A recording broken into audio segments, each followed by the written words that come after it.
જય માતાજી। આ ચૂંટણીના પરિણામ પછી ઘણા બધા ક્ષત્રિય સમાજની સામે પ્રશ્ન આવ્યા હતા, જેની અંદર હાર જીતની વાત હોય, પરિણામની ચિંતા વાત હોય કે અસરની વાત હોય। તો ભાઈ, હાર જીતની ચિંતા તો કોઈ પણ રાજકીય પક્ષને હોય, કોઈ પણ સમાજ હોય, એ સમાજની જીત સમાજની અખંડ એકતાની અંદર હોય। અમારી લડાઈ એ અમારી સામાજિક લડાઈ હતી, કોઈ રાજકીય નહીં। જો રાજકીય લડાઈ હોત તો અમારા મુદ્દા સ્ટેજ ઉપરથી અલગ હોત, બેરોજગારીનો મુદ્દો હોત, મોંઘવારીનો મુદ્દો હોય કે વગેરે વગેરે મુદ્દા હોત, પણ ના, અમારો તો ત્યાંથી એક જ મુદ્દા હતા કે ક્ષત્રિય સમાજની અસ્મિતાને ઠેસ પહોંચનાર ભાજપના વિરુદ્ધમાં મતદાન કરવું।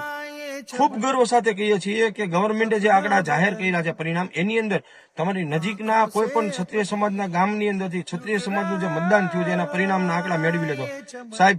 છાતી ઠોકીને લંકાની ટોચ ઉપર ડંકો વગાડીને કહીએ છીએ કે 95% મતદાન ક્ષત્રિય સમાજની સાથે કર્યું છે।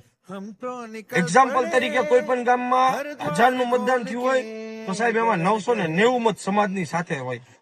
રહી વાત અસરની, તો કેબિનેટના ગૃહમંત્રી તરીકે જેની નામ આગળ હતું એવા પરસોત્તમ રૂપાલાને ક્ષત્રિય સમાજના અસ્મિતા આંદોલનના લીધે કોઈ પણ જાતનું પદ ન મળ્યું। પરસોત્તમ રૂપાલાને આ પદ માટે ક્ષત્રિય સમાજનું અસ્મિતા આંદોલન નડી ગયું। આ વાત અમે નહીં, મીડિયા કે મોદી સાહેબે પણ પ્રથમ મુદ્દો લીધો કે કોઈ પણ જાતની નિવેદનબાજી ન કરવી। આનાથી મોટી જીત તો કઈ